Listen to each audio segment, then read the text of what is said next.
Okay, this is test number 1 of 0.65mm nichrome onto aluminum oxide at 30,000 RPM, 15 millimeters per minute of surface linear feed rate for a deposition track length of 10 millimeters and a Z total feed distance of 0.125 millimeters.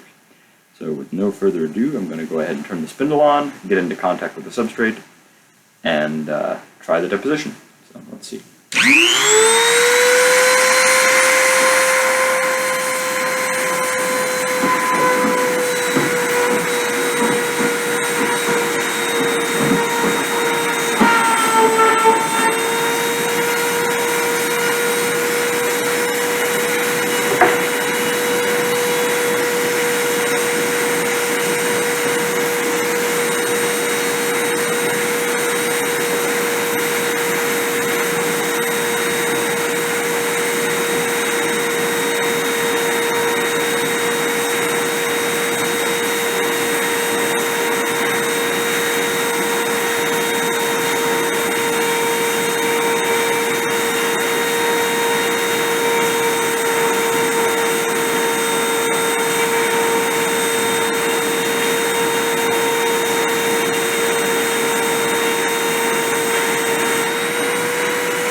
That looks like a failed deposition because of feedstock buckling.